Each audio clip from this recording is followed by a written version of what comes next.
قل إن كنتم تحبون الله فاتبعون. السلام عليكم ورحمة الله وبركاته.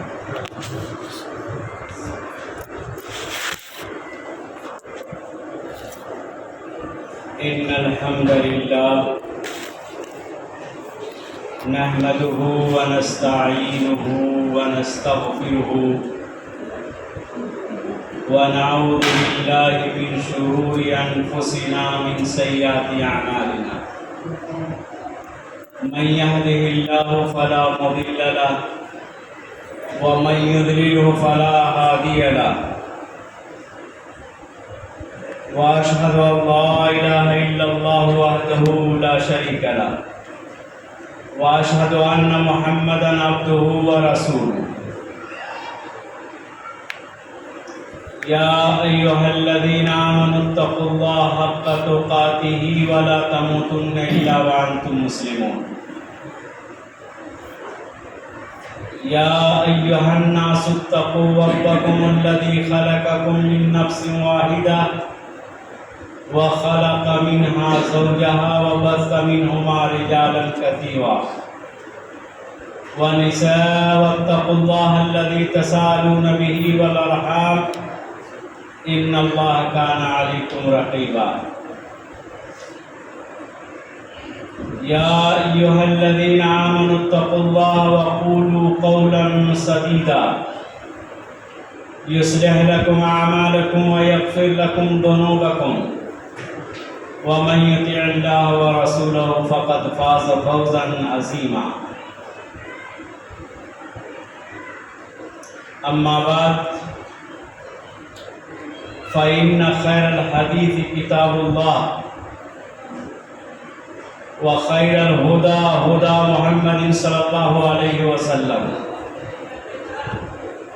وشر الأمور محدثاتها وكل محدثة بدعة وكل بدعة ضلالة وكل ضلالة في النار. فأعوذ بالله من الشيطان الرجيم. اتل ما اوحي إليك من الكتاب واقم الصلاة إن الصلاة تنهى عن الفحشاء والمنكر ولذكر الله أكبر والله يعلم ما تصنعون.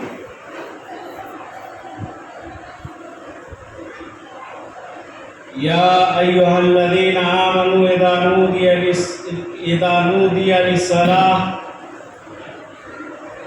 من يوم الجمعة فاسعوا إلى ذكر الله. وقال النبي صلى الله عليه وسلم فيما رواه في صحيح الجامع الصغير قال رسول الله صلى الله عليه وسلم أحب الأعمال إلى الله أن تموت ولسانك رطب من ذكر الله.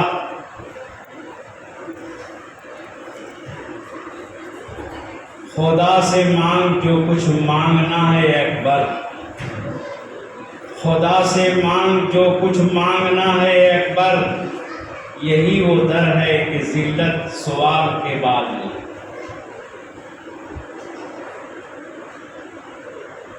حاضرین مجلس، بزرگوں، ہم عمر ساتھیوں اور عزیز دوستوں، ہر قسم کی بڑائی، کبریائی، حمد و ثنا کے مبارک کلمات اللہ رب العالمین کے لیے مناسب اور لائق ہے. اور درود و سلام سیدنا و سید الاولین والآخرین، امام الانبیاء والمرسلین، امام الحرمین والقبلتین، سید الثقلین، امامنا فی الدنیا و امامنا فی الآخرہ و امامنا فی الجنہ، کل کائنات کے سردار، میرے اور آپ کے دلوں کی بہار، جناب محمد رسول اللہ صلی اللہ علیہ وسلم کے لیے، اور رحمت و بخشش کی دعا آل رسول، اصحاب رسول، ائمہ دین، محدثین کرام اور قیامت تک جناب محمد رسول اللہ صلی اللہ علیہ وسلم کی سنت پر عمل کرنے والے مسلمانوں کی۔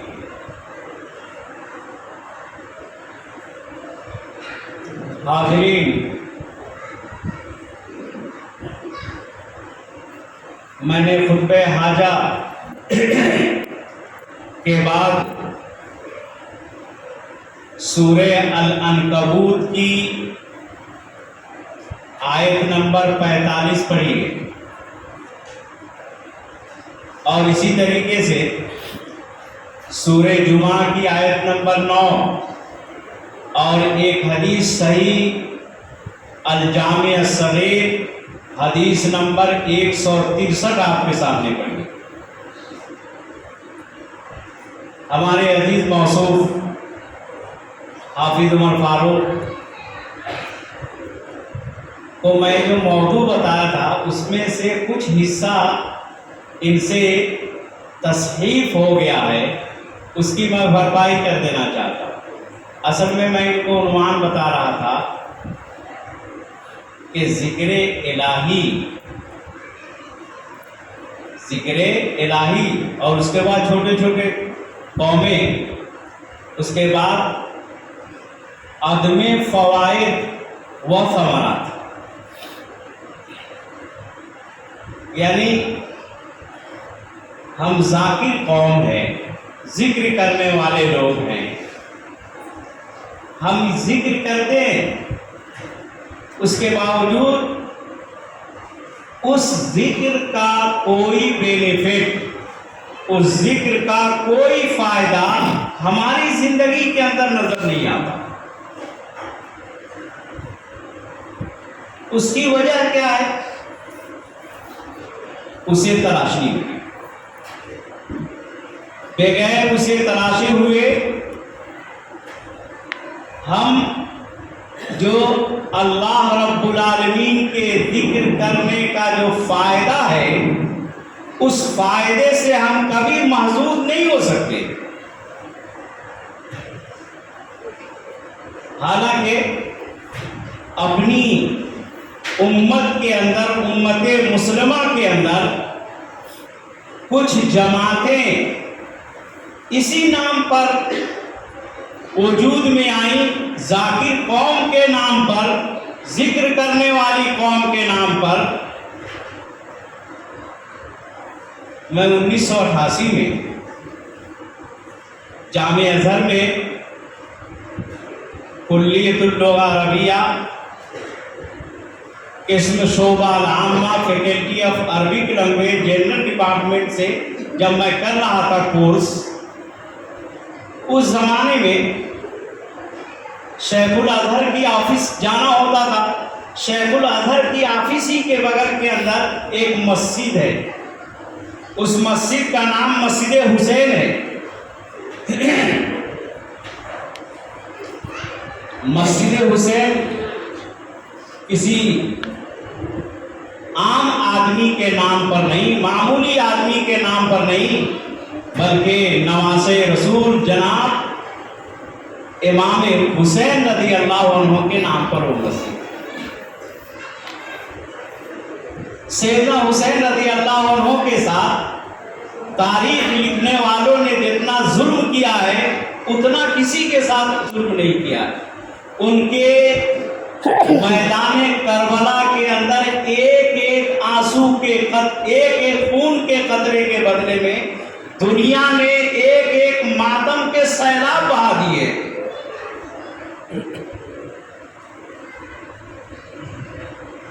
امام حسین رضی اللہ عنہ کے متعلق جو حکایتیں ہیں، جو تاریخ ہے، وہ تمام تواریخ کا مرکز رضا خانیت ہے۔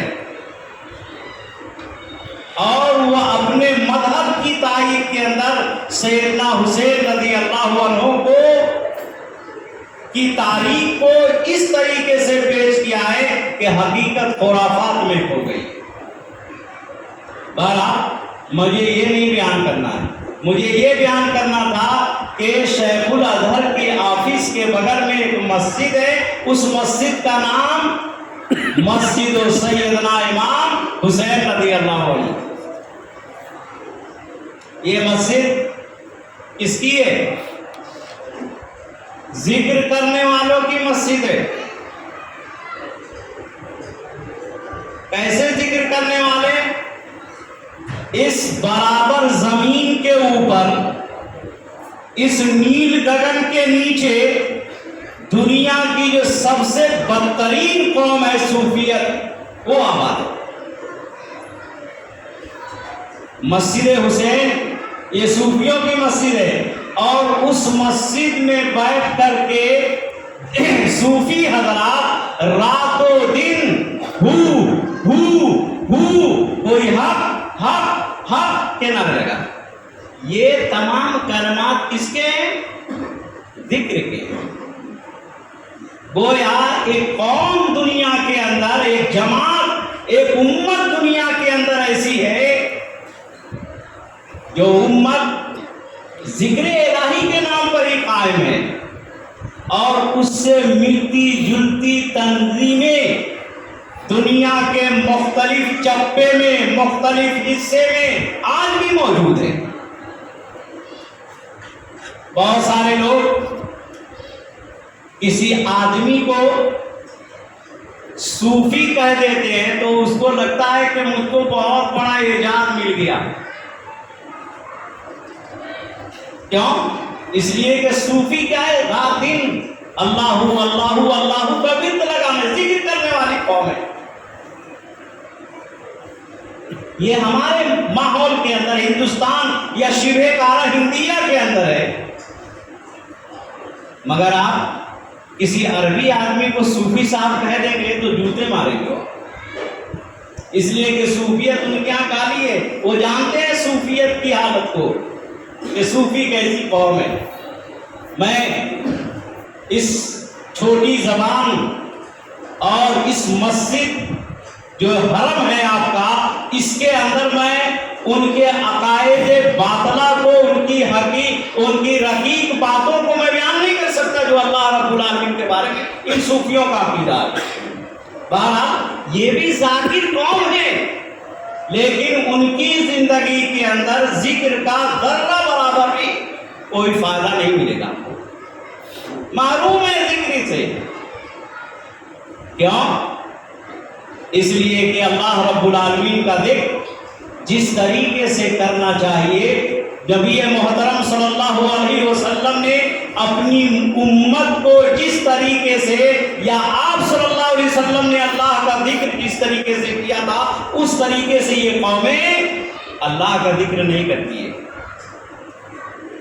آپ مسجد حسین میں جائیں گے تو کچھ لوگ نماز پڑھتے ہوئے مل جائیں گے، باقی لوگ قوالی گاتے رہتے ہیں، کچھ لوگ ڈانس کرتے رہتے ہیں مسجد میں۔ مسجد حسین کی بات اپنے آنکھوں کی دیکھی بات کہہ رہا ہوں، اصل میں آپ لوگوں نے صوفیوں کو دیکھا نہیں ہے، اس لیے بہت ہلکی بات سمجھ میں آتی ہوگی۔ جس دن صوفیوں کو دیکھ لیجیے گا نا، اللہ کی قسم جتنی لعنت آپ کو یاد ہوگی، تمام لعنت ان صوفیوں کو بھیج دیں گے۔ اتنی خبیث قوم ہے یہ، ذاکر قوم کی بات کر رہا ہوں، اللہ کے ذکر کو رات دن بجا لانے والی قوم کی بات کر رہا ہوں میں۔ ذکر الہی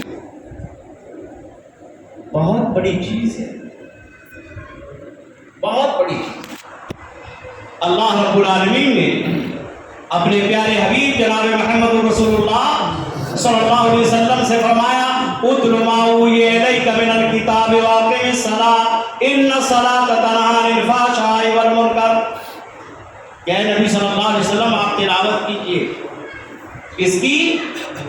قرآن مجید کی تلاوت کیجیے۔ اللہ اپنے پیارے حبیب کو حکم دے رہا ہے کہ آپ قرآن مجید پڑھیے، اور قرآن کے بعد کیا کیجئے؟ واقعی الصلاۃ، نماز قائم کیجئے، ان الصلاۃ تنہی عن الفحشاء والمنکر، اس لیے کہ نماز بے حیائی سے، غلط باتوں سے، بری باتوں سے روک دینے والی چیز ہے۔ اور آگے اللہ رب العالمین اس سے بہترین اور سندر بات کہہ رہا ہے، قرآن مجید کی تلاوت کرنا یہ بھی اللہ کا ذکر ہے۔ آپ سوچتے ہوں گے کہ ذکر کس کو کہتے ہیں؟ وہ تمام اعمال صالحہ جو بندے مومن اللہ رب العالمین کو خوش کرنے کے لیے ادا کرتا ہے، اسی کو ذکر کہتے ہیں۔ قرآن مجید اس ذکر الہی میں سب سے بہترین ذکر ہے۔ نماز بھی اللہ کا ذکر ہی ہے۔ اللہ رب العالمین نے اپنے نبی صلی اللہ علیہ وسلم کو بیان کے بتایا کہ آپ قرآن مجید کی تلاوت کیجئے اور کیا کیجئے؟ نماز قائم کیجئے، اور آگے کر رہا ہے وَلَذِكْرُ اللَّهِ أَكْبَرُ، اور اللہ کا ذکر سب سے بڑی چیز ہے۔ اللہ بھی اکبر اور اس کا ذکر بھی اکبر ہے۔ وَاللَّهُ يَعْلَمُ مَا تَصْنَعُونَ، اور اللہ رب العالمین بخوبی واقف ہے جو تم کرتے ہو۔ اللہ کو تمہارے ذرے ذرے کے بارے میں، ایک ایک چیز کے بارے میں خبر ہے۔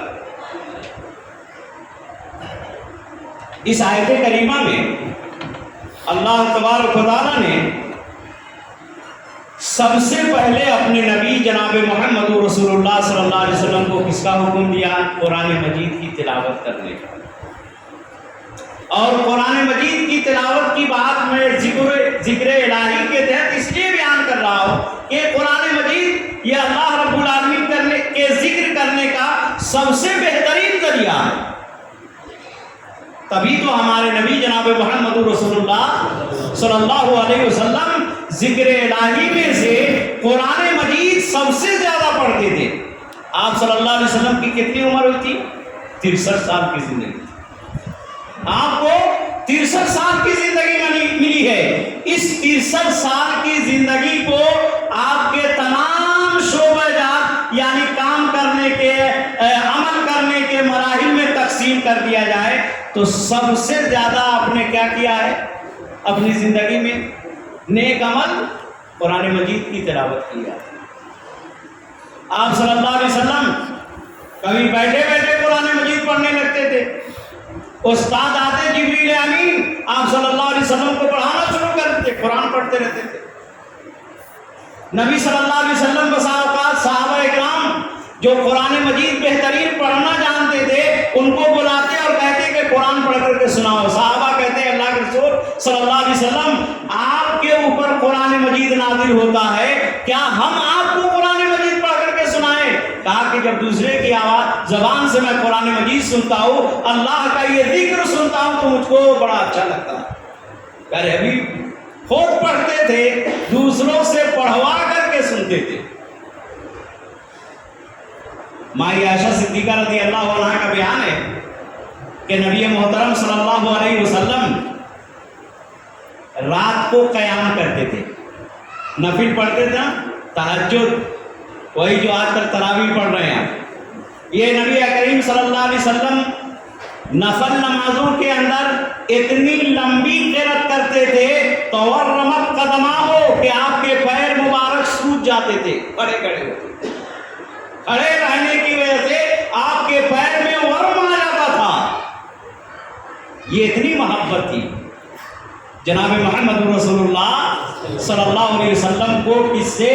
قرآن مجید کی تلاوت سے۔ ہم بھی اسی نبی کی شریعت پر ایمان لا کر کے مسلمان اور آخری نبی کی امت کے حقدار ہیں، لیکن ہم میں سے اکثر لوگ قرآن مجید نہیں پڑھتے۔ اکثر لوگ قرآن مجید کہتے ہیں قرآن مجید ہندی میں ہوتا تو پڑھ لیتے، انگریزی میں ہوتا تو پڑھ لیتے۔ یہ سب بہانے ہیں۔ دنیا کی سب سے مشکل زبانیں، چائنا کی زبان سب سے مشکل زبان ہے۔ 15 سال کی عمر تک یہ آدمی الفابیٹ یاد کرتا ہے، وہ زبان سیکھ لیتا ہے یہاں ہندوستان سے جا کر کے۔ اور اللہ رب العالمین کہہ رہا ہے کہ قرآن مجید کو ہم نے آسان زبان کے اندر نازل کیا ہے، اس کو نہیں سیکھ پاتا۔ بڑی محرومی کی بات ہے۔ اللہ کے بندو، یہ قرآن مجید اللہ رب العالمین نے تمام کائنات کی ہدایت کے لیے جو نازل کیا ہے، یہ ہدایت بھی ہے، رحمت بھی ہے، بشارت بھی ہے۔ کس کے لیے؟ للمسلمین، مسلمانوں کے لیے۔ اللہ کے بندو، قرآن مجید پڑھو۔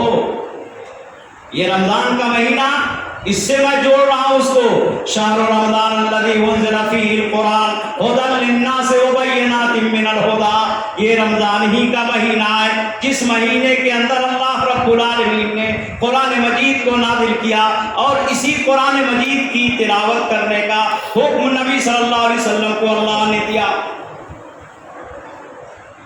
لہذا اگر آپ واقعی امت کے آدمی ہیں، امت کے فرد ہیں، نبی سے محبت کرنے والے ہیں، آپ کے ایمان کا معیار جناب محمد رسول اللہ صلی اللہ علیہ وسلم سے محبت کی بنیاد ہے، تو آپ قرآن مجید ضرور پڑھیے، ضرور پڑھیے اسے، اس لیے کہ یہ اللہ کا ذکر ہے، اس کے بہت سارے فوائد ہیں، دنیاوی فوائد، اخروی فوائد۔ یہ قرآن مجید کی یہ تلاوت کریں گے نا رمضان کے دنوں میں، تو آپ جانتے ہیں کہ اللہ رب العالمین رمضان کے دنوں میں قرآن مجید کی تلاوت کا گریڈ اللہ رب العالمین بڑھا دیتا ہے۔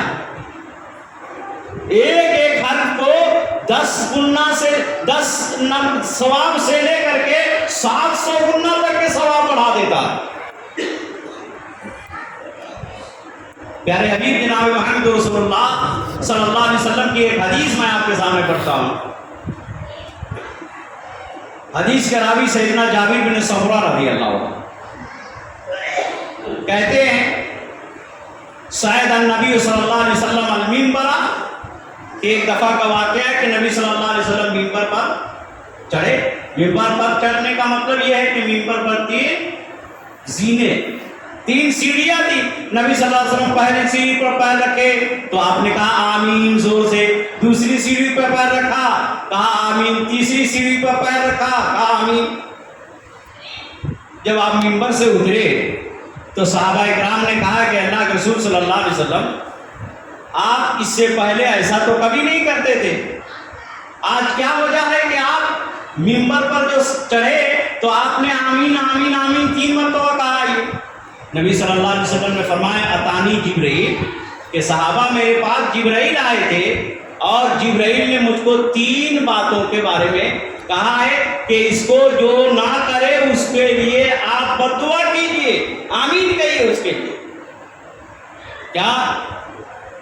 رجل ادرک رمضان فلم یغفر له فعبده اللہ فقل آمین فقلت آمین، کہ ایک آدمی جس نے رمضان کے مہینے کو پایا اور رمضان کے مہینے میں اتنا اللہ رب العالمین کا ذکر نہ کر لے، اتنا اللہ رب العالمین کی عبادت نہ کر لے کہ وہ جنت میں جانے کا حقدار بن جائے، تو اللہ رب العالمین ایسے آدمی کو اپنی رحمت سے دور کر دے گا۔ اور جس آدمی کو اللہ رب العالمین اپنی رحمت سے دور کر دے گا، اس آدمی کا ٹھکانہ کیا ہوگا؟ جہنم ہوگا۔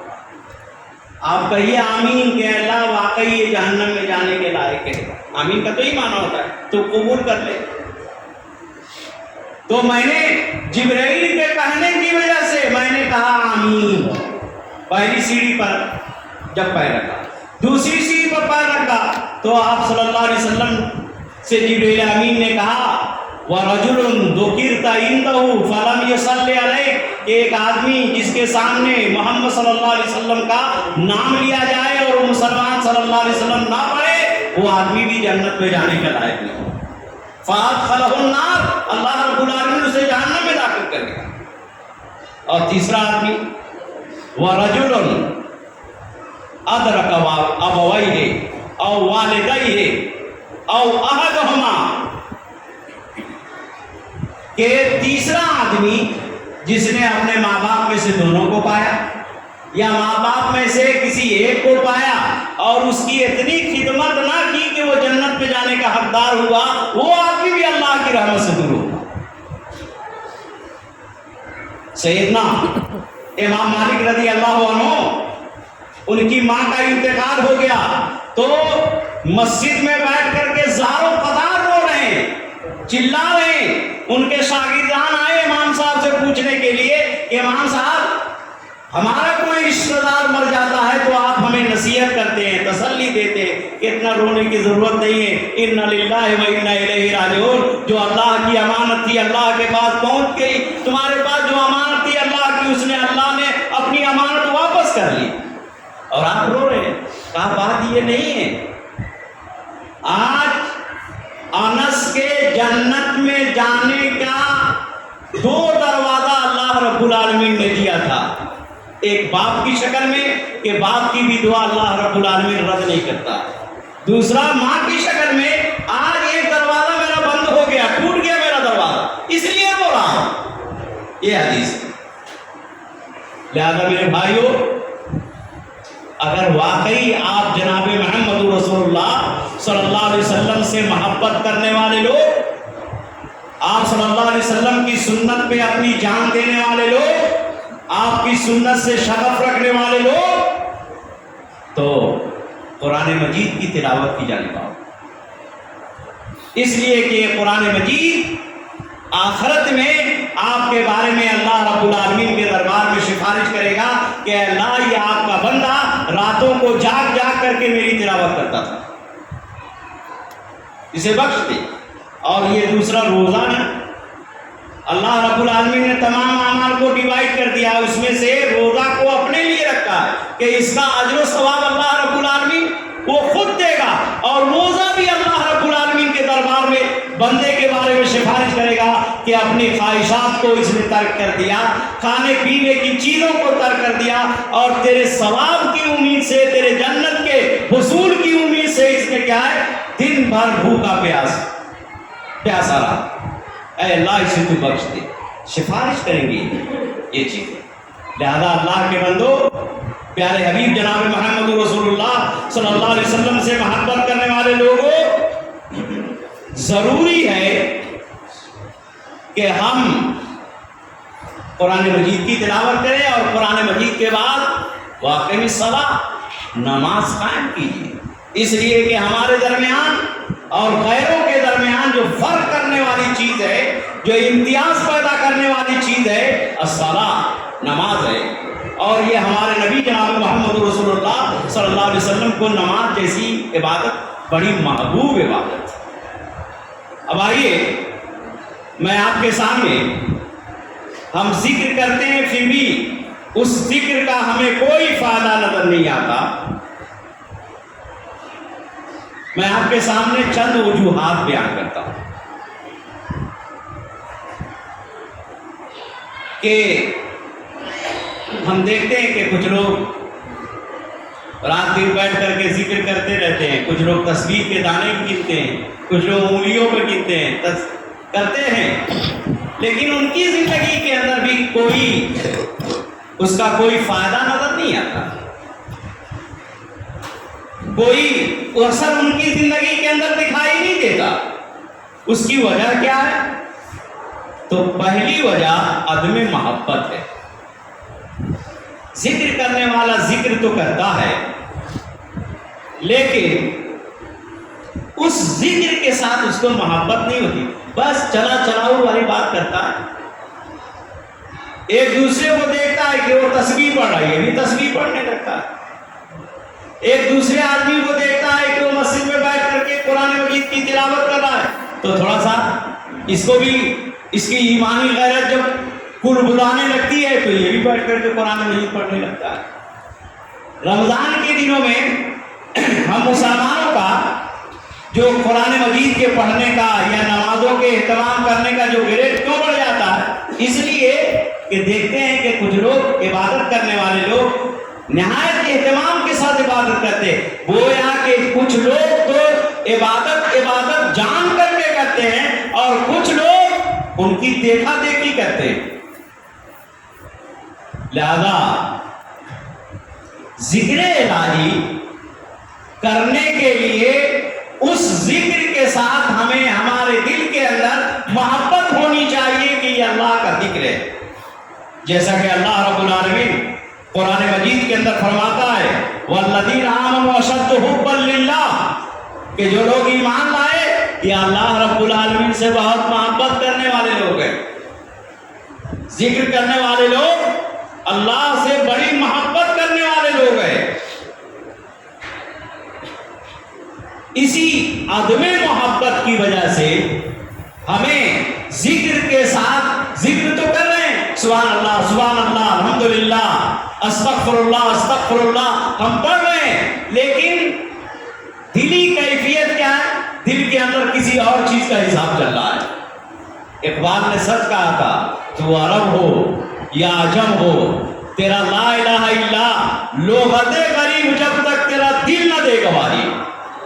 تو جتنا بھی سبحان اللہ پڑھ لے، یہ لغت غریب جب تک تیرا دل نہ دے گواہی، یہ دل گواہی نہ دے دے، یہ دل سے محبت کے وہ کلمات نہ نکل جائے، اس وقت تک کہ اللہ رب العالمین اس ذکر کو قبول کرنے والا نہیں ہے.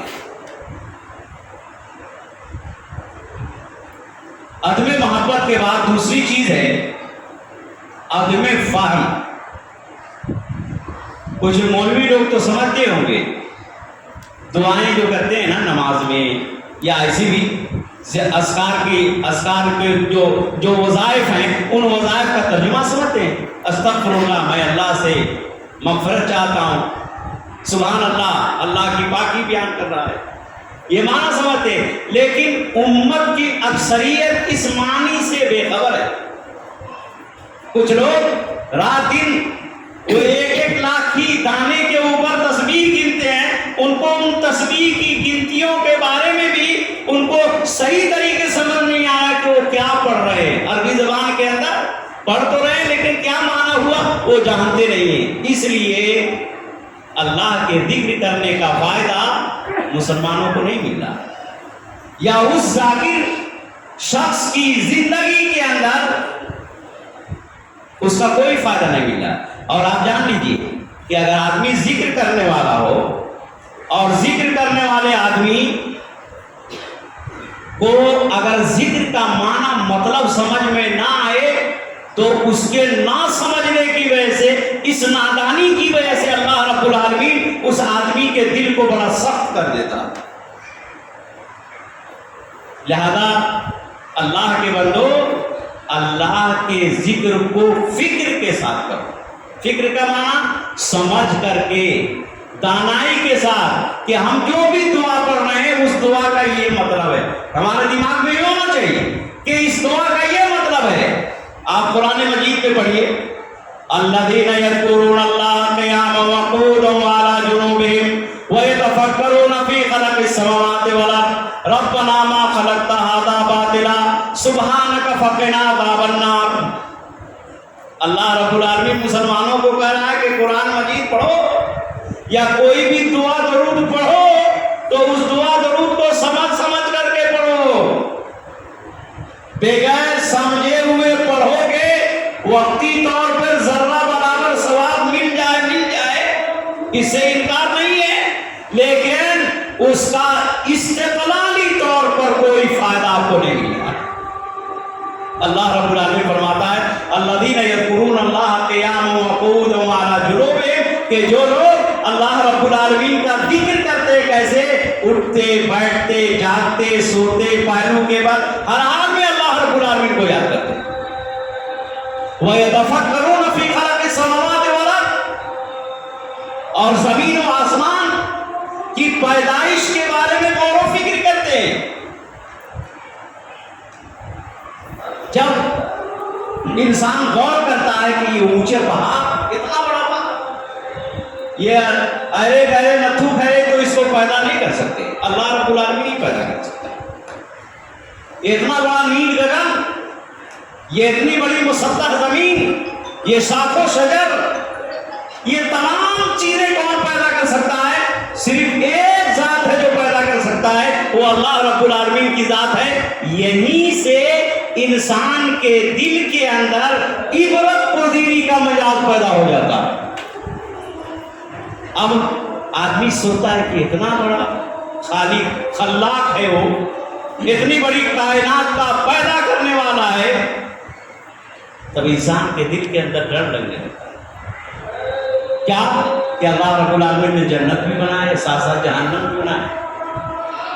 اگر ہمارے اعمال اچھے نہیں ہوئے، ہم ذاکر ہو کر کے بھی ذکر کی حقیقتوں سے لطف اندوز ہونے کے بجائے اس سے محروم ہو گئے تو اللہ رب العالمین ہمیں جہنم میں بھیج دے گا۔ آدمی کو ڈر لگنے لگتا ہے تو اس وقت کیا کرتا ہے؟ چیخنے لگتا ہے، پکارنے لگتا ہے، ربنا ما خلقت ھذا باطلا۔ یہ کائنات کے اندر جتنی بھی عبرت کی چیزیں ہیں، ان تمام چیزوں کو اے رب سبحانہ و تعالیٰ تو نے بیکار پیدا نہیں کیا ہے۔ تیرے عذاب سے اب ڈر لگ رہا ہے مجھ کو، فقنا عذاب النار۔ اے اللہ اپنے عذاب سے ہم کو بچا دے، ہمیں جہنم کے عذاب سے بچا دے، ڈر لگنے لگتا ہے۔ اسی کا نام ہے تفکیر، سوچنا، سمجھنا، تدبر کرنا۔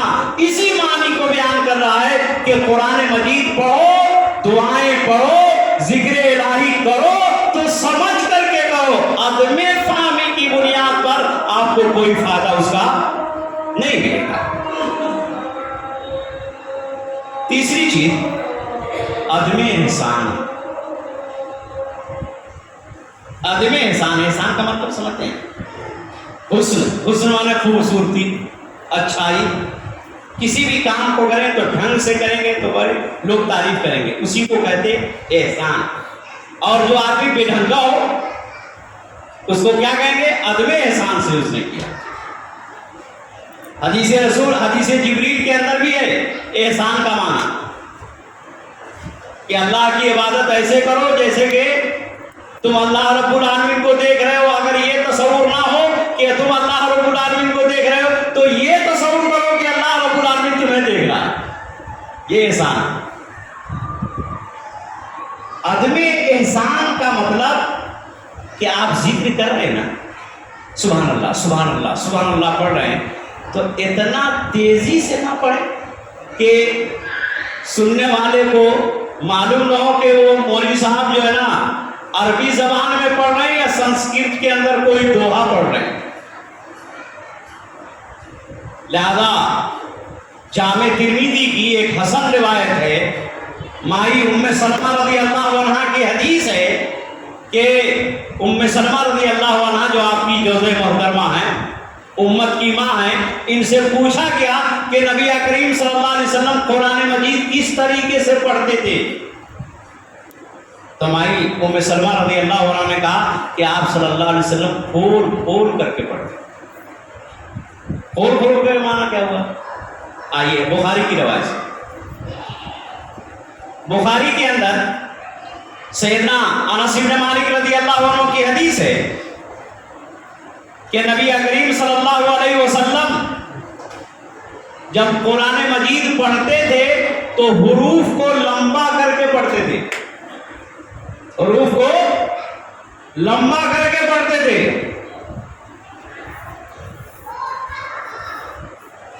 دراز کر کے پڑھا کرتے تھے۔ جیسے آپ صلی اللہ علیہ وسلم سورہ فاتحہ پڑھتے تھے، انس بن مالک، بخاری کی روایت ہے یہ، میں اپنی بات نہیں کر رہا ہوں، انس بن مالک کی بات کر رہا ہوں۔ انس بن مالک رضی اللہ عنہ فرماتے ہیں کہ نبی کریم صلی اللہ علیہ وسلم جب قرآن مجید کی تلاوت کرتے تو حروف کو مادہ حروف آپ صلی اللہ علیہ وسلم اس کے حروف کو لمبا کر کے دراز کر کے پڑھتے۔